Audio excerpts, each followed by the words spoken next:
ॐ अज्ञानतिमिरान्धस्य ज्ञानाञ्जनशलाकया चक्षुरुन्मिलितं येन तस्मै श्रीगुरुवे नमः। वन्देऽहं श्रीगुरो श्रीयुत्पदकमलं श्रीगुरून् वैष्णवांश्च श्रीरूपं साग्रजातं सहगण रघुनाथान्वितं तं सजीवम् साद्वैतं सावधूतं परिजनसहितं कृष्ण चैतन्यदेवं श्रीराधा कृष्णपादान् सहगण ललिता श्रीविशाखान्वितांश्च तमादिदेवं करुणानिधानं तमालवर्णं सुहितावतारम् अपार संसार समुद्र सेतुं भजामहे भागवत स्वरूपम्।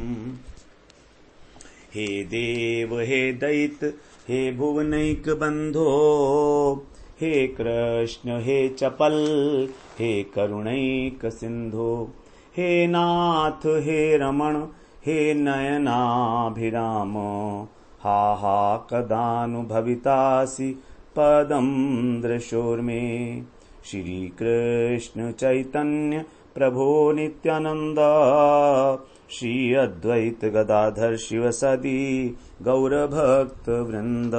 हरे कृष्ण कृष्ण कृष्ण हरे हरे हरे राम राम राम हरे हरे। हरे कृष्ण। सर्वप्रथम मैं अपने गुरुपाद पद ओम विष्णुपाद अष्टोत्तर शत श्री श्रीमद् भक्ति वेदांत माधव गोसाई महाराज के चरण कमलों में अनंत कोटि दंडवत प्रणाम ज्ञापन करता हूं। हम लोग श्रीमद् भागवत पुराण में नवम स्कंध श्रवण किए हैं। नवम स्कंध के अंदर भगवान की ईशानु कथा का वर्णन है। ईशानु कथा मतलब भक्तों की कथा। तो जितने भी नवम स्कंध में यहां पर दो प्रकार के राजाओं की कथा है, सूर्यवंशी और चंद्रवंशी। तो सूर्यवंशी राजाओं की कथा है पहले 12 अध्याय में और फिर बाद के 12 अध्याय में चंद्रवंशी। तो 12 अध्याय जो है इसको हमने बोला है 30वां प्रकरण, सूर्यवंशी प्रकरण। इसके अंदर अनेक जो है कथाएं हैं। वैवस्वत मनु जो अभी वर्तमान मनु है, इनसे आरंभ होकर तो हमारा जो भारतवर्ष का इतिहास रहा है, कितना गौरवमय रहा है, ये सारी कथाएं जो हैं अत्यंत इस दृष्टि से अत्यंत महत्वपूर्ण है और प्रेरणा देने वाली हैं। सभी जितने भी यहाँ पर अवतारों की कथा, भक्तों की कथाएं कही जाएंगी, वे सभी भगवान के भक्त हैं। किसी ने सत्य के द्वारा, किसी ने भक्ति के द्वारा, किसी ने न्याय के द्वारा, किसी ने गुरु सेवा के द्वारा भगवान को प्राप्त किया। नरक कहीं किसी को भी नहीं मिला। और यहाँ पर वंशावली में जो नवम स्कंद में नाम दिए गए हैं, ये तो बहुत कम नाम है। यदि पूरी वंशावली कही जाएगी तो महाभारत में बड़ी वंशावली है, तो यहाँ पर तो मुख्य नाम आए हैं। सुखदेव जी कहते हैं, श्रूयताम मानवो वंश प्राचुर्येण परंतप न शक्यते विस्तरतो वक्तुम वर्ष शतैरपि। अर्थात सैकड़ों वर्षों में भी इसका वर्णन नहीं किया जा सकता। मनु महाराज का जो वंश है उसका। तो यहाँ पर कथा का आरंभ होता है वैवस्वत मनु के पुत्रों से। वैवस्वत मनु जो हैं, जब सबसे पहले एक मात्र नारायण ही थे और उनके नाभि कमल से भगवान ब्रह्मा जी पैदा हुए। ब्रह्मा जी के मन से फिर मरीचि इत्यादि जो प्रजापति थे, 10 प्रजापति वो उत्पन्न हुए। प्रजापति के पुत्र हुए कश्यप, और कश्यप और अदिति से ही फिर 12 आदित्य की उत्पत्ति हुई। जितने भी देवता हैं वो सब इन्हीं के पुत्र हैं। इन्हीं में से एक हैं विवस्वान, जिनको सूर्य कहा जाता है। सूर्य की 2 पत्नियां हैं, संज्ञा और छाया।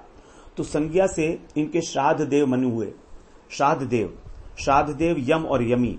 इनमें से जो श्राद्ध देव हैं, यही जो अभी वर्तमान हमारे मनु हैं, जिनको वैवस्वत कहा जाता है, क्योंकि विवस्वान के पुत्र हैं। सूर्य का एक नाम विवस्वान भी है, तो इनको वैवस्वत मनु कहा जाता है।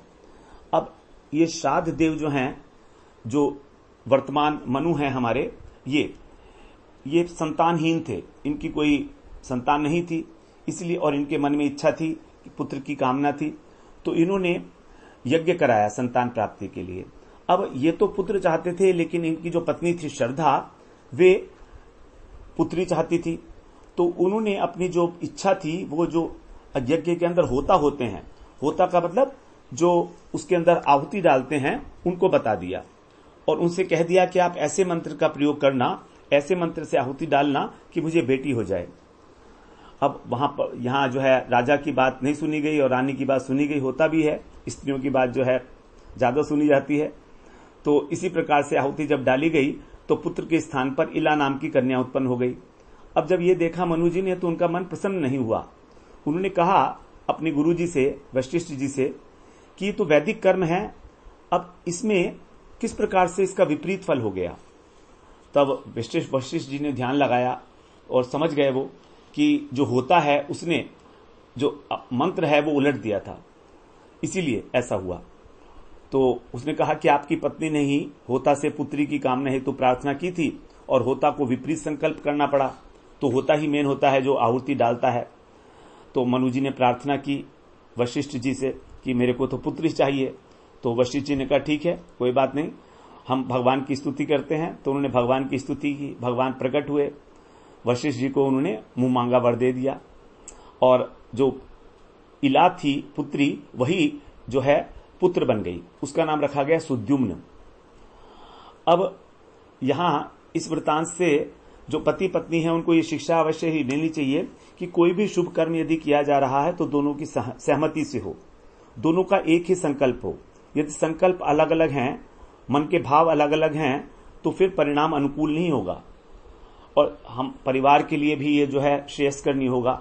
इसलिए आगे बता रहे हैं सुखदेव जी कि जब ये राजा सुद्युम्न की शिकार खेलने के लिए वन में गए तो सुमेरु पर्वत की तलहटी में हिरण का पीछा करते करते वहां पर जब ये गए तो इन्होंने देखा कि अचानक स्त्री बन गए और इनका जो घोड़ा था वो घोड़ी बन गई और साथ में जो इनके मंत्री इत्यादि थे वो भी सब स्त्री रूप में आ गए।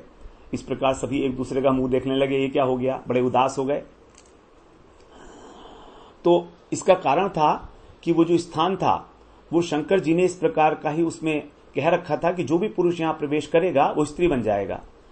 क्योंकि शंकर और पार्वती वहां पर किसी समय विहार कर रहे थे, तो जब वहां पर कोई अचानक से ऋषि आ गए तो पार्वती जी को बड़ी लज्जा आई और इस प्रकार शंकर जी ने पार्वती जी का ध्यान रखते हुए इस प्रकार कह दिया कि जो भी इस एरिया के अंदर प्रवेश करेगा वो तुरंत स्त्री बन जाएगा।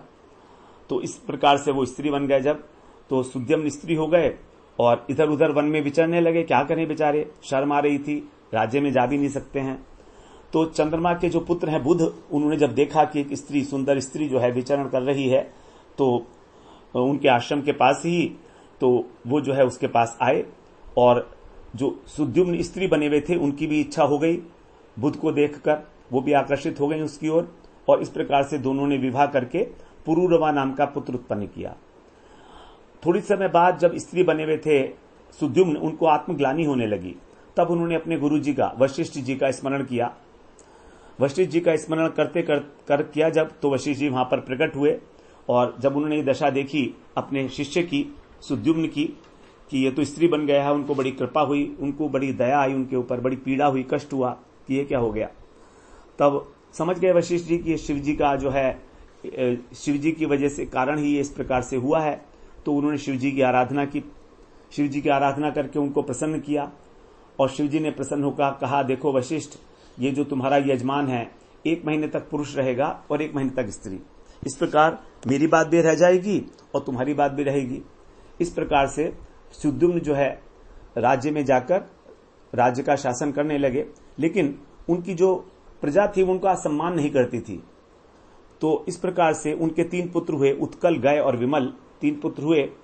तो 1 महीना स्त्री 1 महीना पुरुष, इस प्रकार से जब प्रजा के द्वारा सम्मान नहीं हुआ तो वृद्धावस्था आने पर उन्होंने अपना जो प्रथम पुत्र था पुरूरवा, जो पहले हो चुका था, उसको उन्होंने राज्य दिया और वन में तपस्या करने के लिए चले गए। अब सुद्युम्न के चले जाने के बाद फिर जो शाद देव ने तपस्या करके फिर 10 और पुत्र उत्पन्न किए। 10 पुत्र जो है इन्होंने उत्पन्न किए। शाद देव जो वैवस्वत मनु थे, उन सब के नाम बताए हैं। सबसे बड़े पुत्र थे इनमें इक्ष्वाकु, फिर नृग, शर्याति, दिष्ट, धृष्ट, करुष, नरिष्यंत, प्रशद्र, नभग और कवि। इस प्रकार से इन्होंने 10 पुत्र उत्पन्न करे। और अब यहां पर आगे वर्णन कर रहे हैं कि जो इनका पुत्र था प्रशद्र नाम का जो पुत्र था, 8वां पुत्र था प्रशद्र, उसके विषय में बता रहे हैं कि वो जो वशिष्ठ जी थे उन्होंने उसको अपने पास रख रखा था और वो उनकी गाय चराया करता था। एक दिन की बात है, बारिश हो रही थी, गौशाला में बाघ घुस गया, बाघ ने गाय को पकड़ लिया। बारिश हो रही थी, अंधेरा था, तो प्रशद्र ने जो है बाघ को मारने के उद्देश्य से जब तलवार चलाई तो बाघ के बदले गाय का सिर कट गया और तलवार की नोक से बाघ का कान कट गया। तो जब बाघ वहां से भाग गया, अब जब सुबह हुई तो देखा कि अरे ये तो गौमाता की हत्या हो गई है। बड़ा दुख हुआ उनको। तो बात जो है पहुंची वशिष्ठ जी तक। वशिष्ठ जी ने कहा, बेटा तुमने गौरक्षा में बहुत असावधानी की है, इसलिए अब तुम जो है शूद्र बन जाओगे। तो इस प्रकार से उन्होंने उनको शाप दे दिया। और फिर उसके बाद वशिष्ठ जी को पता लगा कि फिर जब उसको शूद्र बनने का शाप दे दिया तो उसने हाथ जोड़ के जो है उस शाप को स्वीकार किया और ब्रह्मचर्य व्रत धारण करके भगवान की भक्ति में लीन रहने लगा। एक बार पृथ्वी पर विचरण करते हुए उसने देखा कि वन में कहीं आग लगी है, तो उसी आग में उसने अपना पंच भौतिक शरीर जो है जलाकर भगवान की प्राप्ति की। अब मनु महाराज को 10वां पुत्र था कवि, वो संसार से उदासीन होकर और भाई बहनों को छोड़कर सबको भगवान के भजन में निकल गया। और छठे मनु के जो छठे पुत्र थे करुष, उनके कारुष नाम से क्षत्रिय हुए। तो ये जो हैं सभी ब्राह्मण भक्त हुए और ये भी जो हैं उत्तर राज्य के रक्षक हुए वहां पर, कारुष क्षत्रिय। 5वें पुत्र थे इनके धृष्ट, उनसे धृष्ट वंश चला, उसका यहां पर वर्णन नहीं किया गया है। फिर दूसरे पुत्र थे इनके नृग, नृग से इनके सुमित हुआ और सुमित के पुत्र हुए भूत ज्योति, भूत ज्योति के पुत्र हुए वसु, वसु से प्रतीक, प्रतीक से ओघवान, और ओघवान की एक कन्या थी ओघवती, जिसका सुदर्शन से विवाह हुआ। इसके बाद सुखदेव जी ने बताया मनु के जो 7वें पुत्र थे नरिष्यंत, नरिष्यंत जो हैं ये इनके चित्रसेन पुत्र हुए। और जो चौथे पुत्र थे दिष्ट, उनके पुत्र हुए नाभाग। तो अनेक प्रकार के राजाओं के नाम गिनाए हैं, लेकिन सबका यहां पर वर्णन नहीं किया गया। तो जो चिदिष्ट थे इनके पुत्र हुए नाभाग, और इनके वंश में बड़े बड़े वीर हुए हैं। तो यहां पर बताया कि नाभाग जी के पुत्र हुए जो है अम्बरीश इत्यादि। तो नाभाग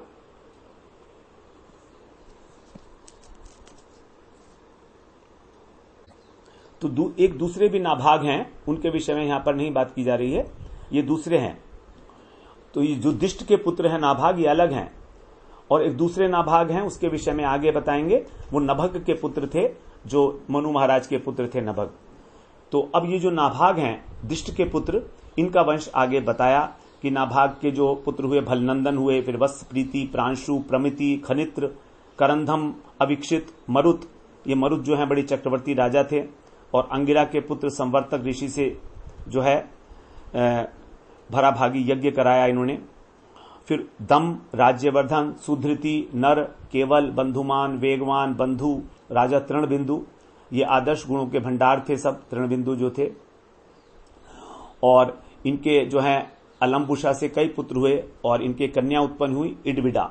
इडविडा का विवाह हुआ विश्रवा से, जिसने लोकपाल कुबेर को उत्पन्न किया। इस प्रकार से तृणबिंदु के फिर 3 पुत्र हुए विशाल, शून्य बिंदु और धूम्रकेतु। फिर विशाल के वंश के विषय में बताया। विशाल से हेमचंद्र, ध्रुमाक्ष, संयम, कृशाश और देवज। कृशाश के हुए सोमदत्त, सुमति और जन्मेजय। ये सभी जो हैं तृणबिंदु को कीर्ति को बढ़ाने वाले राजा हुए। इसके बाद फिर जो मनु महाराज के तीसरे पुत्र हैं शर्याती, उसका वर्णन किया गया। शर्याती बड़े विद्वान थे, कर्मनिष्ठ थे। इनकी एक पुत्री थी सुकन्या। एक दिन ये अपनी कन्या को लेकर वन में गए चैवन ऋषि के आश्रम पर। चंचल लड़की थी इनकी पुत्री, इधर उधर घूमने लगी। देखा उसने एक बिल में से ज्योति निकल रही है, तो उस ज्योति को उसने कांटे से भेद दिया। जब उसमें से खून निकला तो वो डर गई। अपने पिता को बताया उसने कि ऐसे ऐसे जो है ये मैंने भेदा है इसमें, और मेरा इससे बड़ा अपराध हो गया है। तो जब देखा तो वहां पर जो है मिट्टी के अंदर चैवन ऋषि तपस्या कर रहे थे, उनकी आंखें थी वो दोनों। तो राजा ने क्षमा प्रार्थना की उनसे, और ऋषि का भाव समझ गए कि ऋषि ये चाहते हैं कि यदि इस कन्या को दे दिया जाएगा तो वो किसी प्रकार से क्रोध नहीं करेंगे। तो ये उनका भाव समझकर राजा ने सुकन्या को उनको सौंप दिया और अपनी राजधानी में लौट आए। तो सुकन्या जो है उसने पति के रूप में इनको स्वीकार किया। यद्यपि ये च्यवन ऋषि बड़े वृद्ध थे, तो ऐसा कोई नहीं उदाहरण आता है कि इतने वृद्ध ऋषि ने और इतनी छोटी बच्ची से विवाह किया हो, लेकिन सुकन्या ने अपना पूरा जीवन ही सेवा और समर्पण में लगा दिया। वो सब जानती थी, ये च्यवन ऋषि बड़े क्रोधी थे, लेकिन सुकन्या इनके मन की बात पहले समझ जाती थी, इसलिए इनको कभी क्रोध नहीं आता था। तो पत्नी तो ऐसी ही होनी चाहिए जो पति की मन की बात को जान जाए और उसको किसी प्रकार क्रोध ही ना आए। तो इस प्रकार से एक बार च्यवन ऋषि के आश्रम में अश्विनी कुमार आए। ये अश्विनी कुमार जो हैं देवताओं के वैद्य हैं दोनों। तो च्यवन ऋषि ने कहा कि यदि आप मुझे युवक बना देंगे तो मैं आपको सोमपान का अधिकारी बना दूंगा, क्योंकि जो ये अश्विनी कुमार हैं इनको सोमपान का अधिकार नहीं है यज्ञ के अंदर, सोमपान का अधिकारी, क्योंकि वैद्य जाति के हैं इसलिए। तो अश्विनी कुमारों ने कहा ठीक है, आप जो है इस कुंड में स्नान करिए। तो कुंड में स्नान किया उन्होंने और उसमें से 3 पुरुष निकले। ये दोनों अश्विनी कुमार भी उसमें स्नान किए, क्योंकि बहुत वृद्ध थे, तो ऐसा कहा जाता है कि उनको लेकर ही उन्होंने स्नान किया था। तो 3 पुरुष निकले, तो ये पहचान नहीं पाई सुकन्या कि इनमें से कौन से महर्षि च्यवन है। तो उसने फिर अश्विनी कुमार से कहा कि आप ही बताइएगा, जो भी अश्विनी कुमार हैं, कि मेरे पति कौन से हैं। तो बड़े प्रसन्न हुए अश्विनी कुमार उसके इस पातिव्रत धर्म से, और उन्होंने बता दिया कि ये च्यवन ऋषि हैं। इसके बाद वो जो है उनके आज्ञा लेकर स्वर्ग चले गए। उसके बाद जब राजा शर्याती वहां पर आए, किसी समय उनके आश्रम में, उन्होंने देखा कि उनकी बेटी सुकन्या किसी युवक के साथ बैठी है।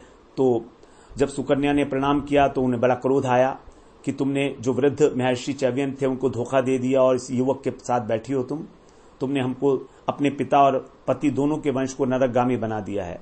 तब पिता की बात सुनकर सुकन्या बोली नहीं नहीं, यही आपके दामाद हैं, च्यवन हैं, और सारा वृत्तांत सुनाया। तो शर्याती बड़े प्रसन्न हुए और च्यवन ने फिर शर्याती से यज्ञ करवाया और अश्विनी कुमारों को सोमपान कराया।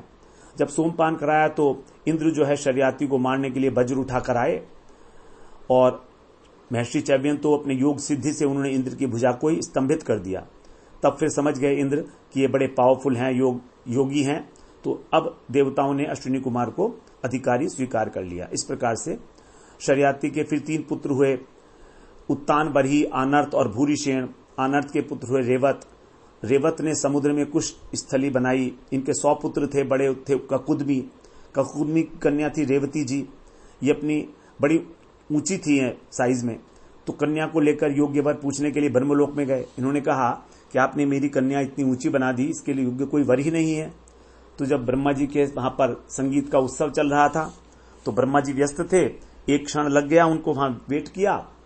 तो इतनी देर में ही यहां पर जो है कई सारे युग बीत चुके थे। तो ब्रह्मा जी ने कहा कि पृथ्वी के ऊपर तो बहुत सारे युग बीत चुके हैं अब तक, अब जो है 27वां चतुर्युग चल रहा है, और 27वां चतुर्युग उसका द्वापर चल रहा है। जब तुम पहुंचोगे तब बलराम जी होंगे, उनसे कहना, वही उनसे आप विवाह कर देना इनका, जो भगवान के ही अवतार हैं।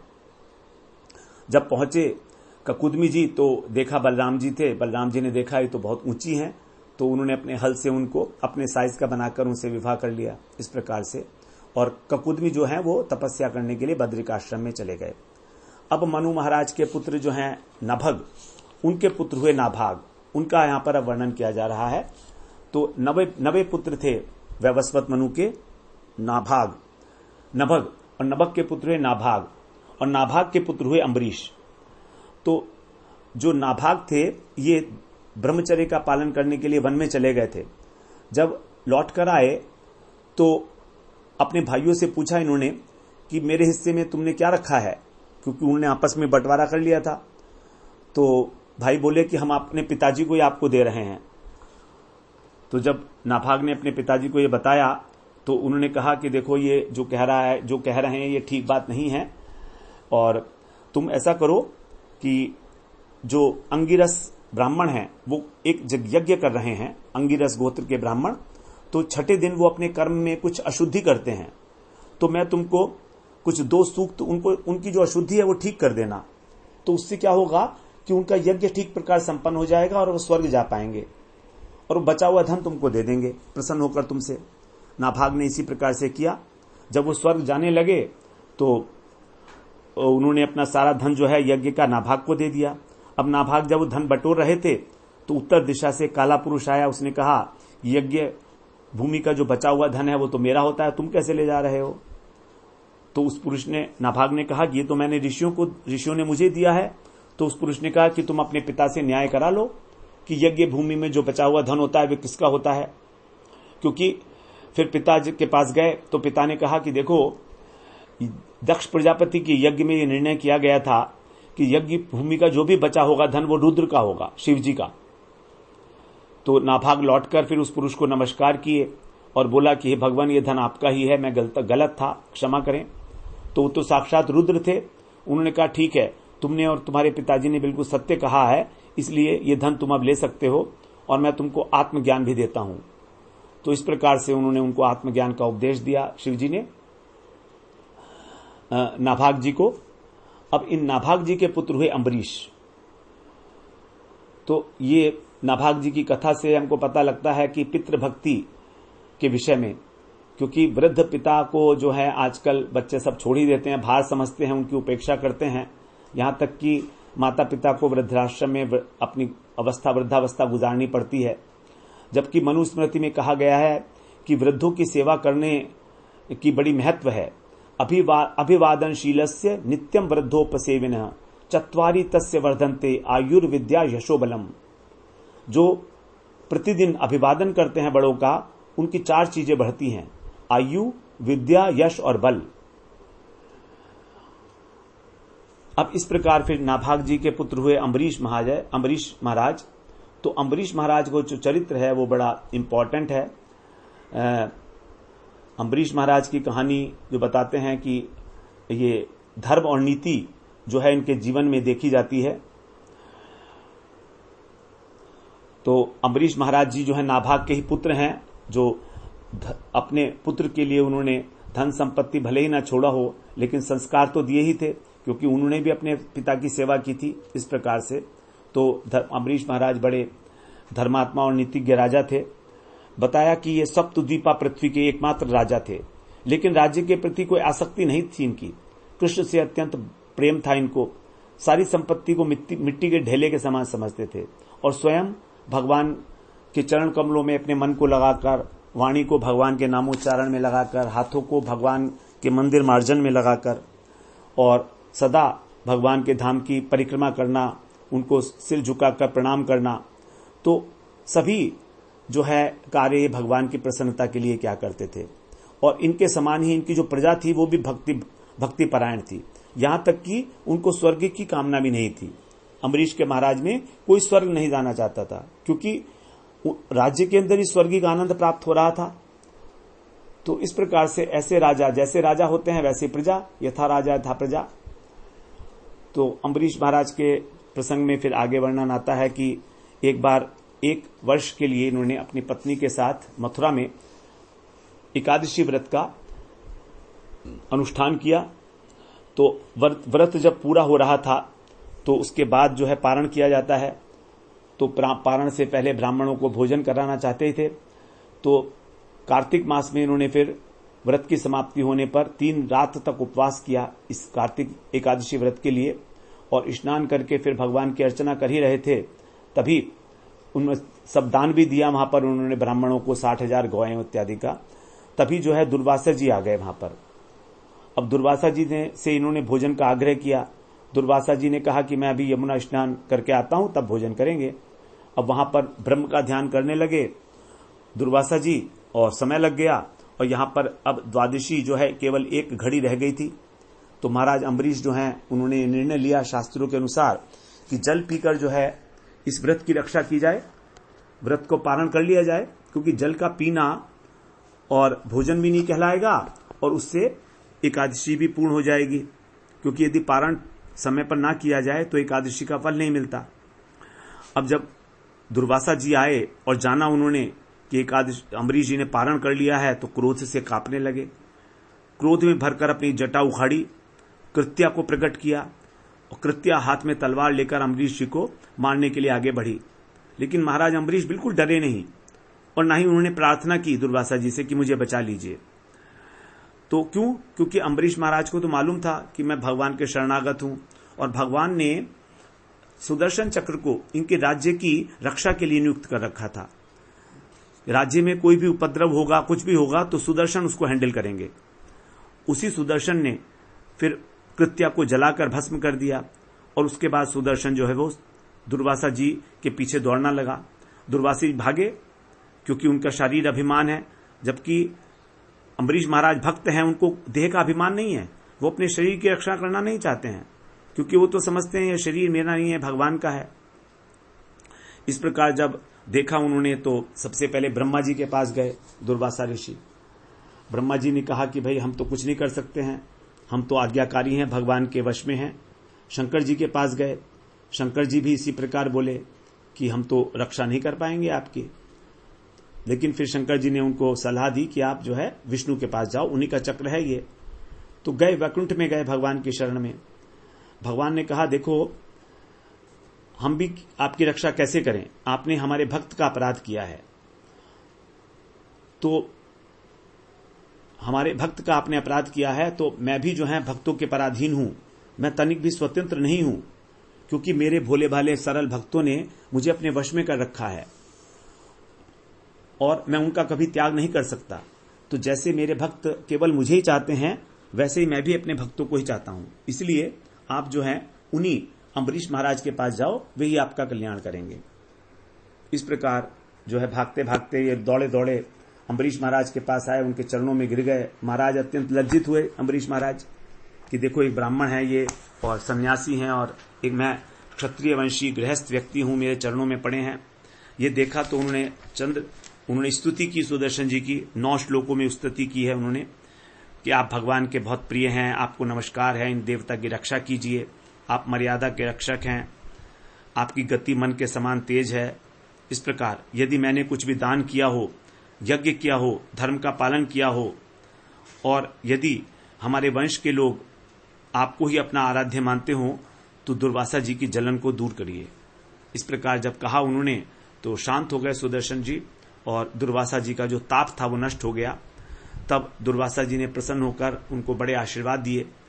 कहा कि देखो मैंने तो पहली बार यह जीवन में भक्तों की महिमा का अनुभव किया है कि किस प्रकार वे अपराध न होने पर भी, अपराध न करने पर भी और स्वयं को अपराधी मानकर जो है मंगल कामना करते हैं।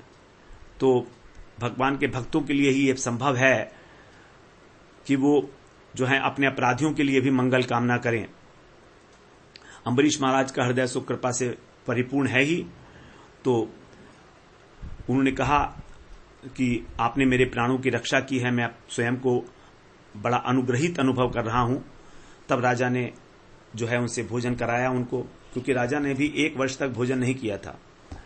1 वर्ष लग गया उनको दुर्वासा जी को लौटकर आने में। तब तक तो 1 वर्ष तक अम्बरीश केवल जल पीकर ही उनके लौटने की प्रतीक्षा करते रहे। तब जो है दुर्वासा ऋषि समझे कि भगवान के भक्तों की क्या महिमा है।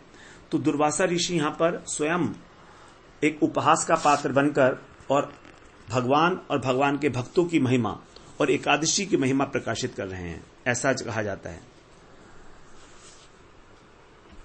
तो इस कथा से बहुत सारी जो है हमारे को शिक्षाएं मिलती हैं कि हमें कभी भी ऋषियों का, संतों का या किसी भी भक्त का अपमान नहीं करना चाहिए कभी भी, और ना ही उनको किसी प्रकार प्रताड़ित करना चाहिए, ना ही उनको कोई अपशब्द बोलने चाहिए, क्योंकि भगवान के भक्त को अपनी रक्षा नहीं करनी पड़ती, भगवान ही उसकी रक्षा करते हैं।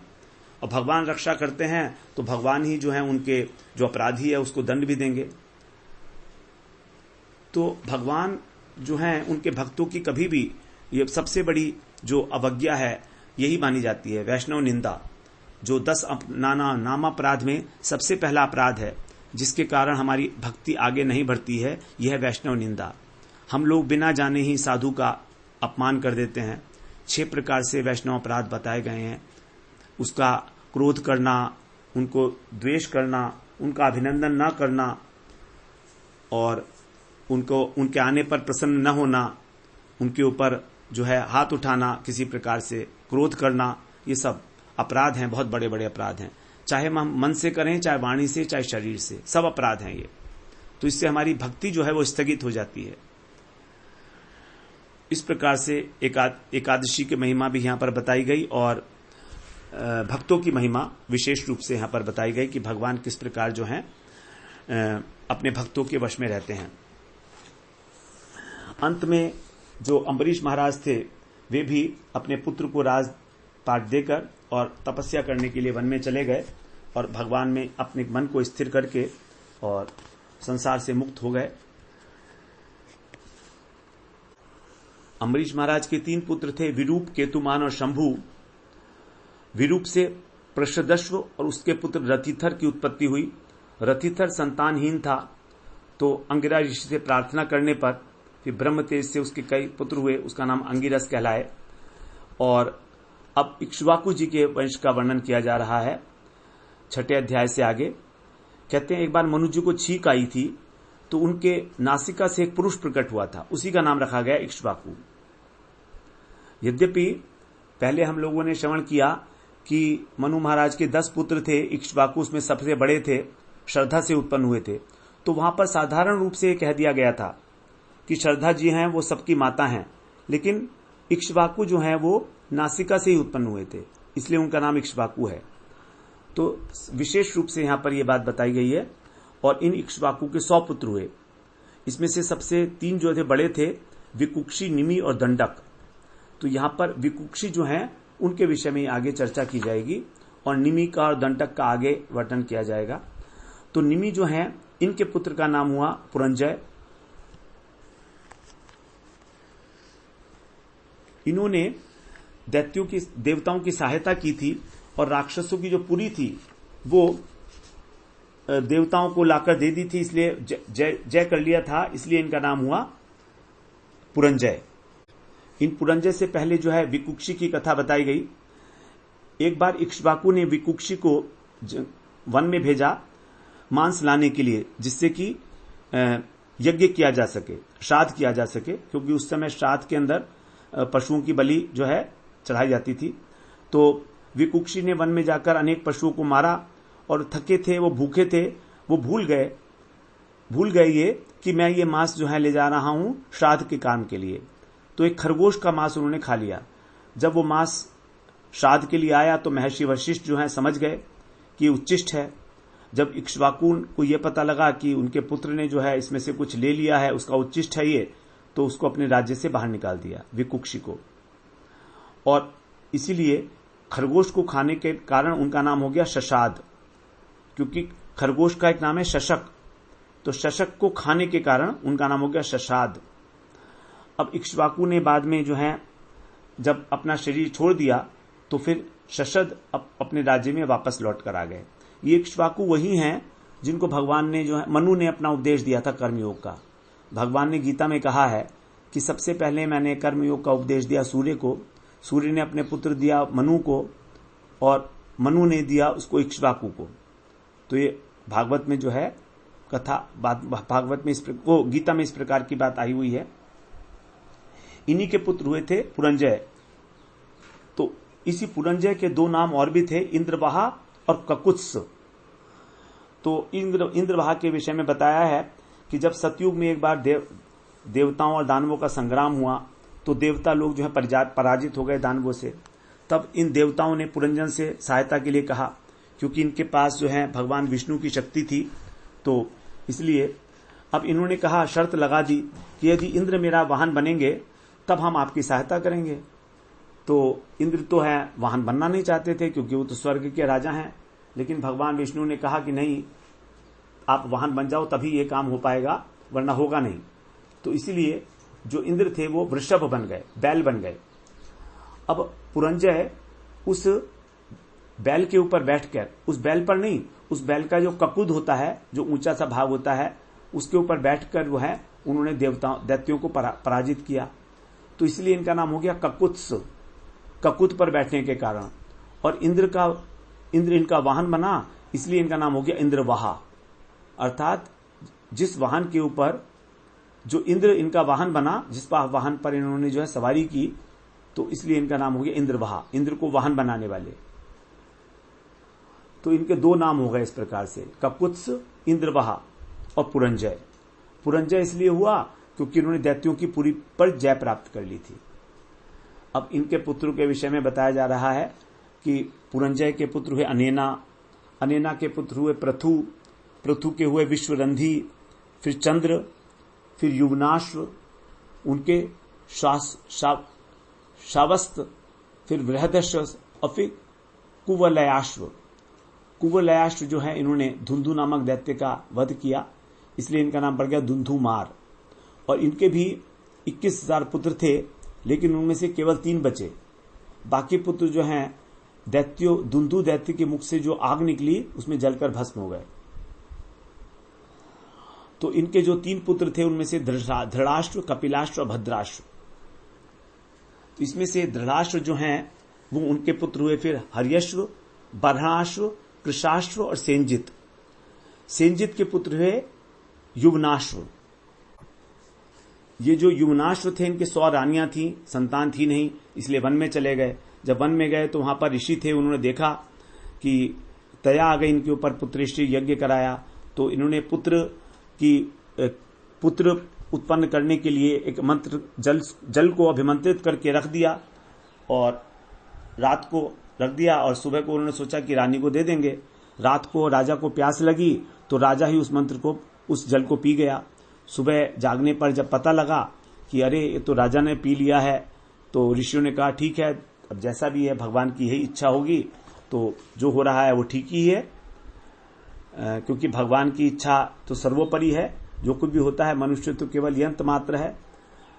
हम अपने अहंकार को जो है मैं मेरा करके ऐसा मानते रहते हैं, मैंने किया, छोटी बड़ी उपलब्धि करके इतराते हैं, लेकिन कराने वाला, करने वाला वो सब तो वही है। तो जब समय हुआ प्रसव का, तो युवनाश्व की दाहिनी कोख को फाड़ के और एक पुत्र बाहर निकला, और वो पुत्र बाहर निकला तो उसको दूध कौन पिलाए, वो रोने लगा। तो जब दूध रोने लगा तो इंद्र वहां पर आके उन्होंने बोला माम धाता, अर्थात मेरा दूध पी, मैं हूं तेरी धाता, धाय मेरी मैं हूं। तो इंद्र ने उनको अपना जो अमृत में अंगूठा था वो उसके मुंह में डाला और वो शांत हो गया बच्चा, उसको दूध मिल गया। तो इस प्रकार से इनका नाम हो गया मान धाता, माम धाता। और ये जो मान धाता हैं फिर बड़े शूरवीर राजा हुए, ये बड़े शक्तिशाली, बड़े पराक्रमी थे। पृथ्वी के 7 द्वीप इनके अधीन थे, पूरी पृथ्वी के ऊपर इनका एक छत्र राज्य था। इन्होंने बड़े काम किए और प्रजा का सब प्रकार से पालन किया। आदर्श शासक के रूप में मानधाता का विशेष रूप से नाम लिया जाता है। तो ये जो मानधाता थे और भगवान की कृपा से इनके जो पिता थे युवनाश्व, वो भी मरे नहीं। एक तो ऋषियों की कृपा रही और भगवान की कृपा रही, लेकिन उनको इतना लज्जा आई कि वो वन में चले गए और फिर राजधानी में लौटे ही नहीं। और इस प्रकार से वो वन में जाकर ऋषियों के आश्रम में भजन करते करते ही उन्होंने मोक्ष को प्राप्त किया। मानधाता का जो राज्य था बताते हैं उदयाचल से अस्ताचल तक था अखंड राज्य। इन्होंने शशबंधु की कन्या थी बिंदुमती, उससे विवाह किया, जिससे इनके 3 पुत्र हुए और 50 कन्याएं हुई। 3 पुत्र जो थे उनके नाम थे पुरुकुत्स, अम्बरीश और योगी मुचुकुंद। यहां पर ये अम्बरीश जो अलग हैं, वो पहले अम्बरीश की हम कथा पहले कराए हैं। और इनकी 50 पुत्रियां थी। तो ये 50 के 50 पुत्रियों ने सौभरी ऋषि को अपने पति के रूप में वरण किया। तो इस प्रकार से यहां पर जो है मानधाता की कथा आरंभ होती है। अब सौभरी ऋषि की कथा आरंभ होगी, इसका हम लोग फिर अगले सत्र में श्रवण करते हैं। वांछा कल्पतरुभ्यश्च कृपा सिंधुभ्येव च पतितानां पावनेभ्यो वैष्णवेभ्यो नमो नमः।